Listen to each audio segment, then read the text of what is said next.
Hi everyone, it's Onyx, and today I'm going to info dump on the resilience of the human spirit. So, let's dive into the weird, interesting, and unusual. So, just to preface, what I mean by the resiliency of the human spirit is stories that seem almost unbelievable the way these people have survived. And a lot of it is contributed to the idea that the human spirit is one of the strongest protections we have for each other, for ourselves. So today I picked out 5 stories that I think really grasp how resilient humans can be. The first story is about a woman. She was pregnant. Her name was Rinku Debi Ray in India. So I super apologize if I butchered that name. Um, if you're Indian, let me know if I pronounced that wrong. But she began getting contractions while on a train. And she didn't know they were contractions. She thought she just had to really go to the bathroom, which is actually a pretty common thing, weirdly enough. A lot of pregnant women, especially first time, um, they'll be like, "Oh, I just have to go to the bathroom," but it's usually a couple weeks early, so you're not expecting it. But the way the bathrooms work in trains, um, in a lot of places, they will just have just have an open. It's kind of that old gag where in planes you go to the bathroom and it's just the inside of the toilet is just the open air. It just falls. It's like that, except it's real. So it goes on the train tracks. Maybe it's my OCD, but I'm not a big fan of that. But yeah, so she unknowingly, well, after it happened, she was like, "There's no way that was just me going to the bathroom." She ended up delivering her baby, who landed on the train tracks and survived only minor injuries, which is insane, especially for a newborn, especially considering even babies a couple months old, their skull isn't fully formed and stuff. So you have to take into effect. I mean, the baby literally just dropped onto metal. um, Probably very cold, especially with like a lot of babies have to have, be rubbed down and have the doctor kind of pat on their back to get the afterbirth kind of coughed back up so they can breathe. Now, I figured I'd start with that one, and that's just kind of a shorter story. I'm really encapsulating what my info dumping will be about today, my special interest. The second one is unbelievable. Actually, unbelievable. Even though she's written a book on it, even though she has shown she's had doctors vouch for her. Of course, she was, open to everyone knowing this. There was a documentary made on her. It was like a docu-film, so it was kind of like um, there's a docu-film I watched the other day called the Alice uh, Cooper story, and it was about a Mormon girl who caught who got caught being out with another girl, and she said, "I like girls." Her parents didn't take too kindly to that. They brought her to a different state, gave these random people who said that um, it's kind of like a conversion therapy, except somehow worse. She ended up being heavily abused. The parents gave her birth certificate and everything to these randos. Super disgusting. And maybe it's because I grew up in a religious setting, But it very much upset me because it wasn't just, not that, verbal abuse isn't insane and hard to heal from, but severe physical abuse as well. With that being said, sorry I went off on a tangent. This girl, her name is Alison Botha, and she was in South Africa. She was abducted and raped in 1994 by these two men who she later found the name of. They took off all her clothes before raping her, and then dropped her near a kind of sandy dune area that was actually fairly close to a university there.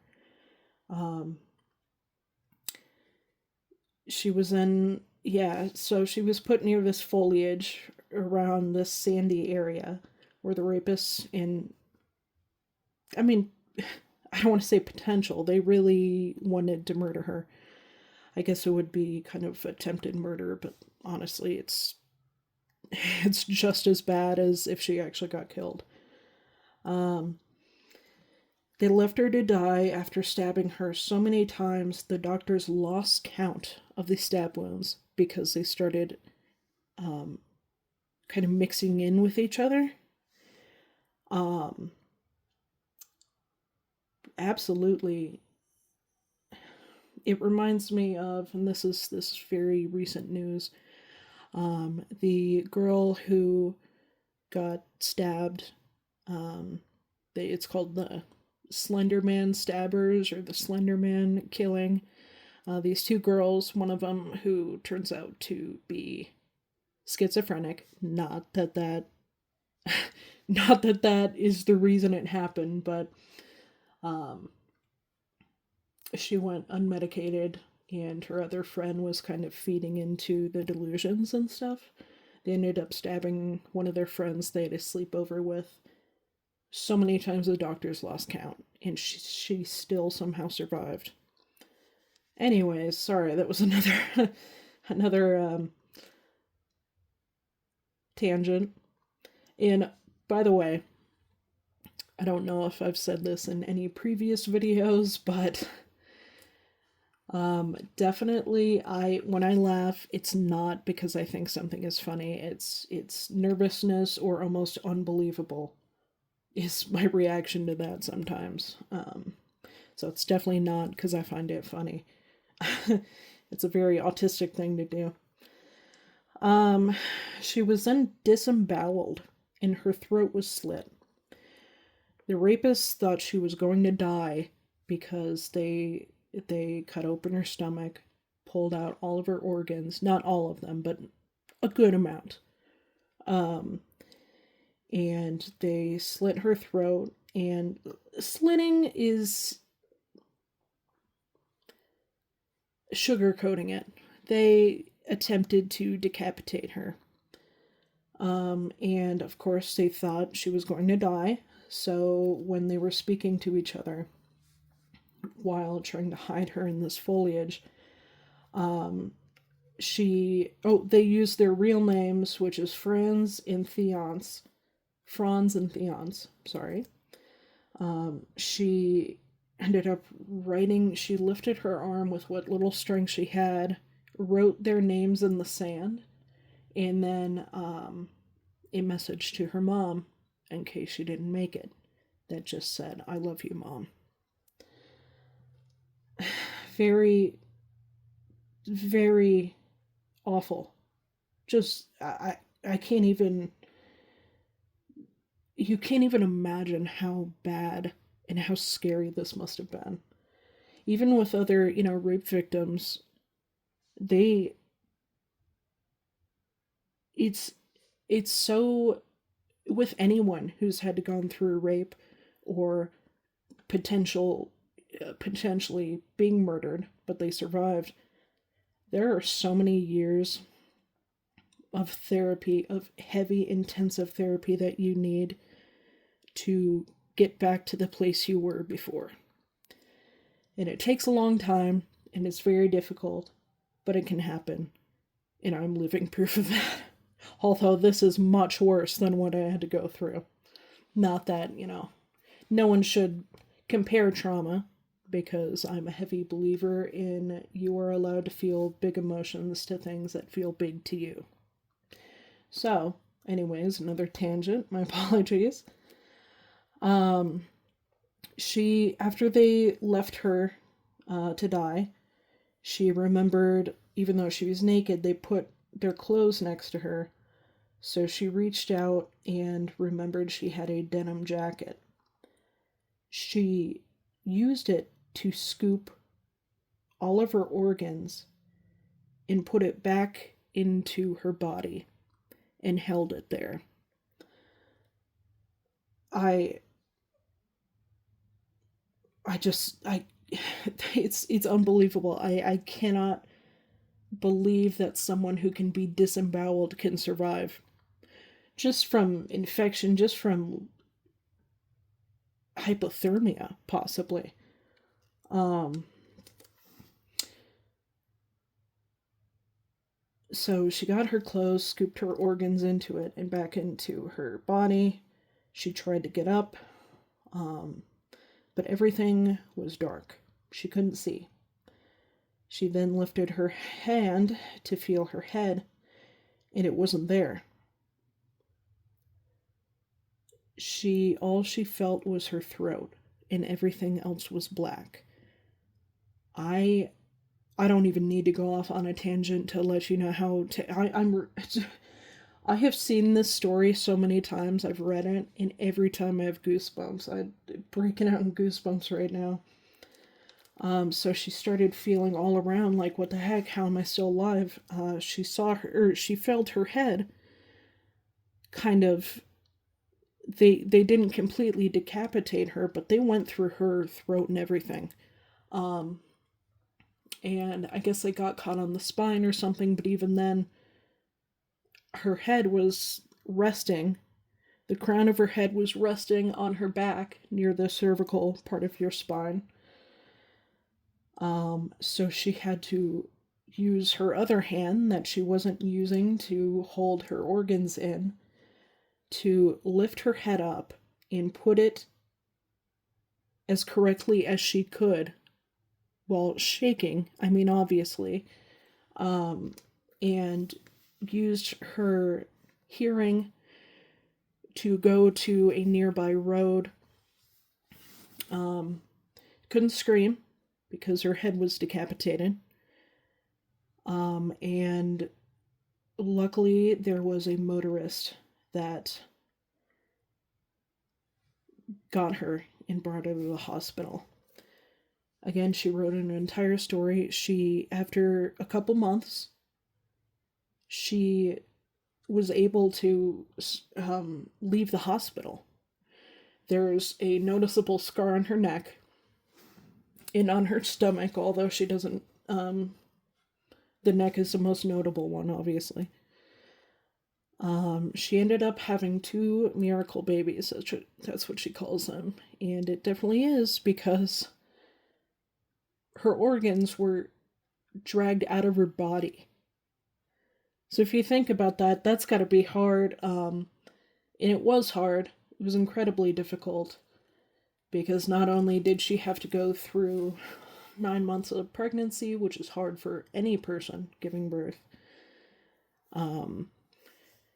she also had permanent pain in her neck, her bones, all her organs in her stomach and chest cavity.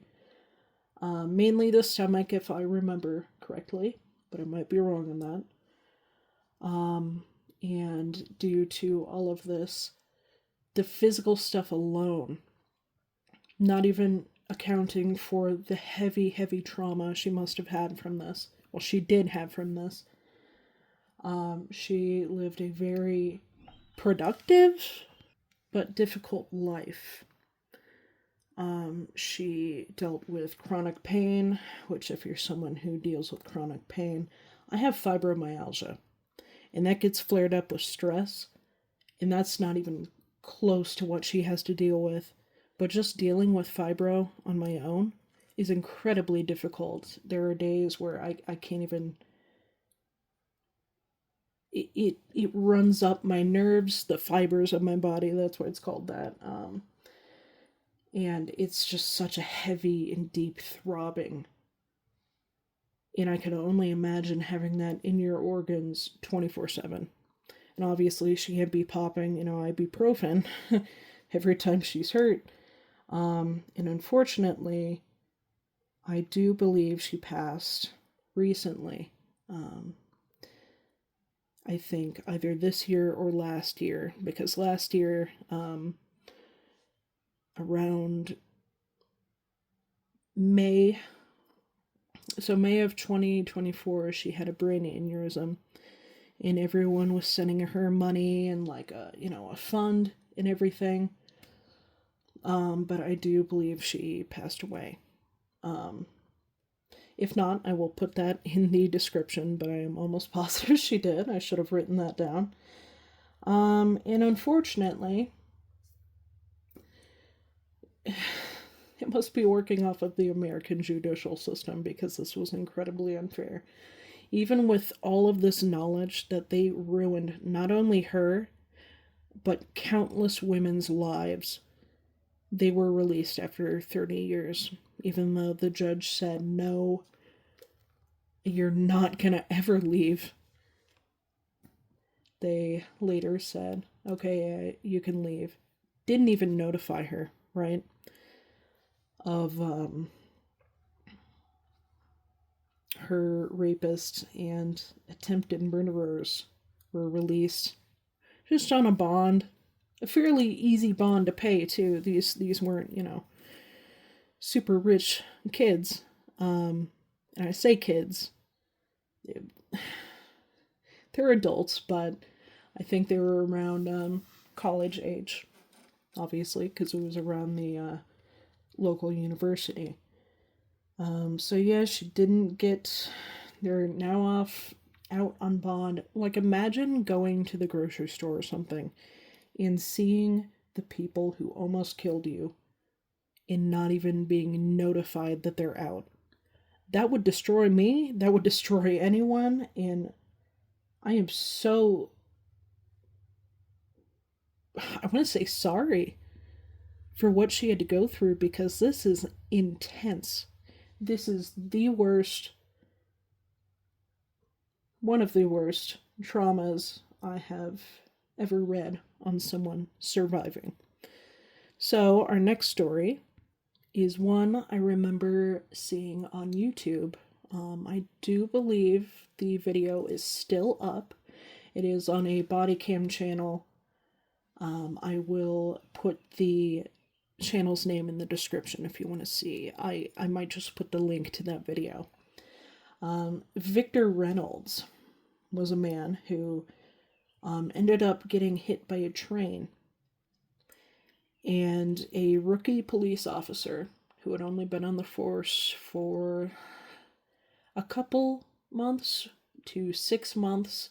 It was not over 6 months, at least.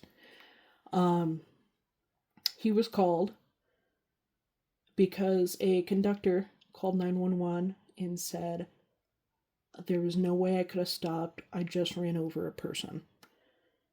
And the only way to get there was a train.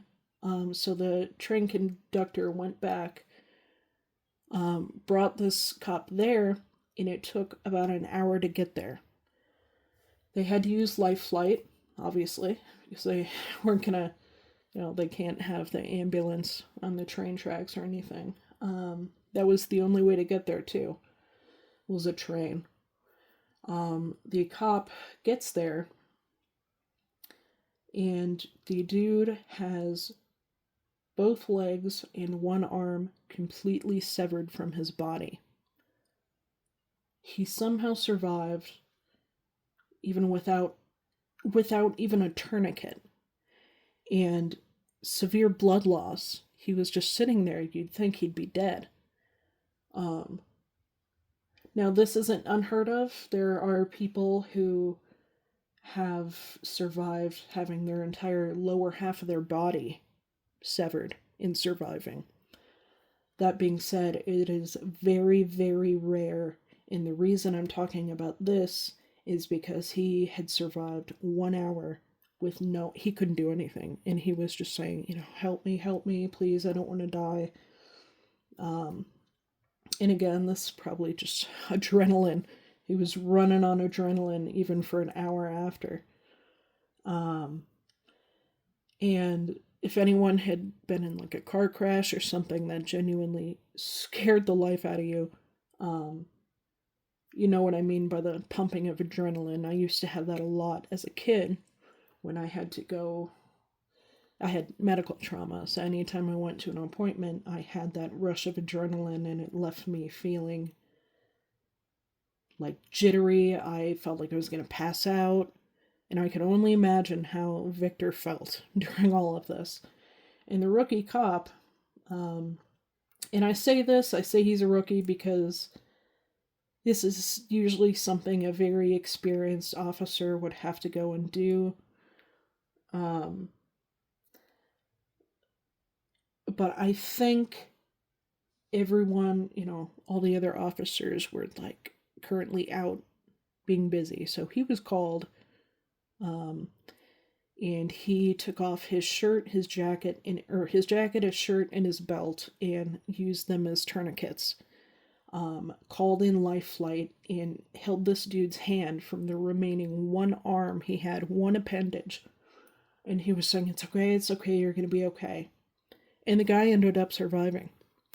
And the rookie was obviously recognized. If I remember correctly, it was a international news story because this doesn't happen every day.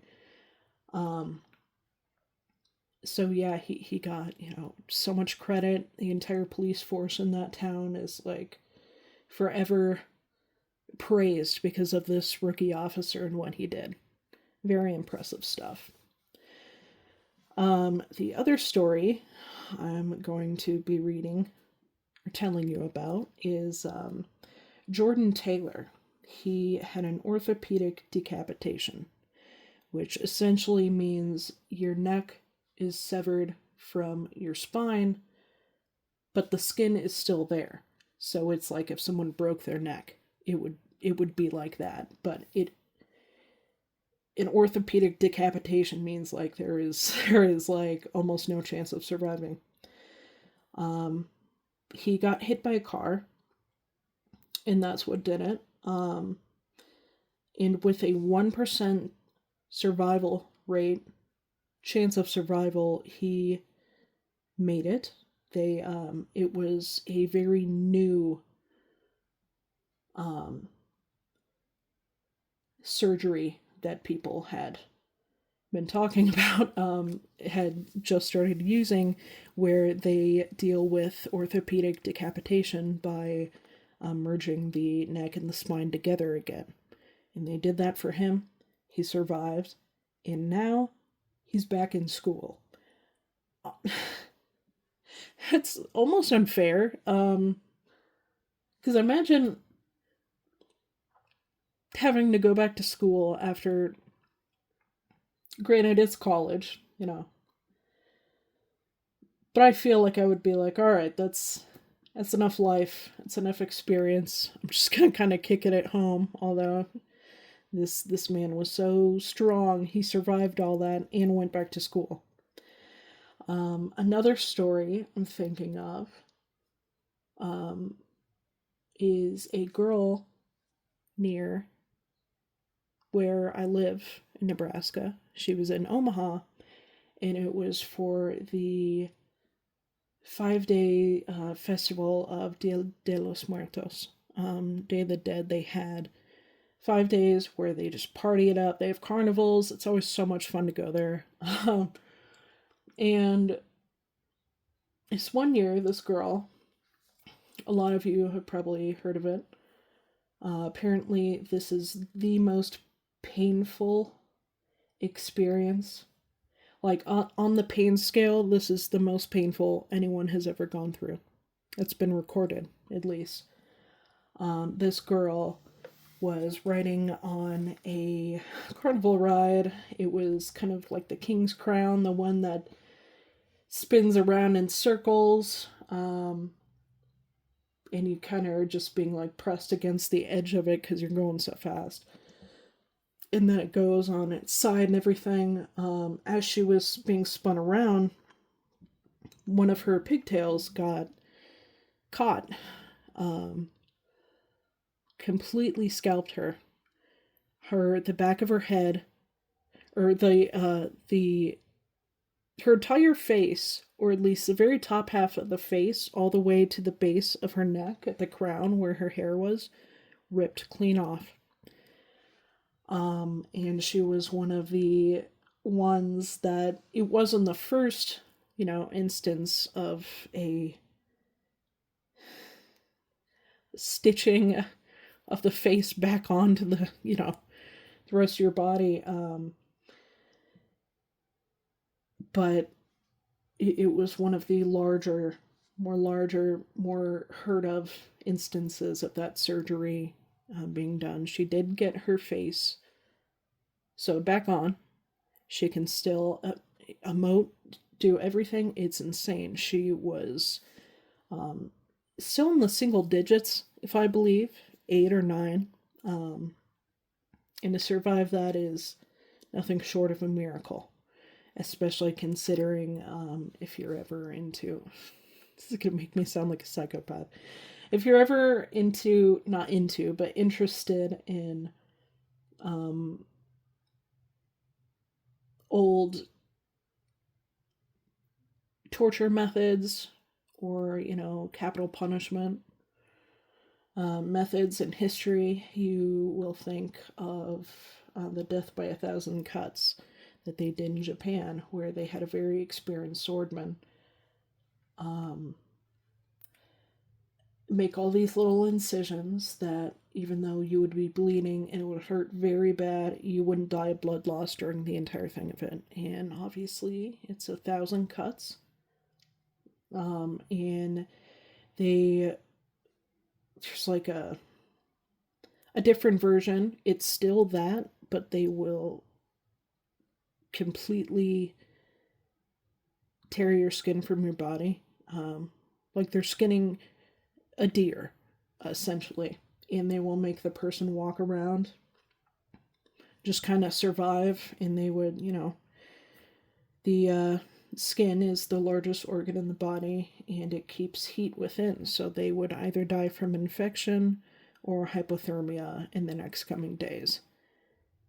So you can imagine in modern times when you have that, although it's not your entire body, but the skin is still,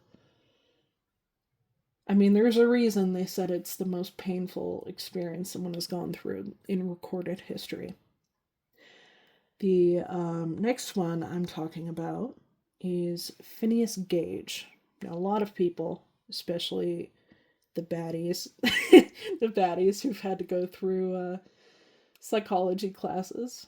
This is one of the first, whenever we're learning about different parts of the brain, the frontal lobe that houses your personality, they always say your brain isn't fully developed until 25 when the frontal lobe is fully, developed.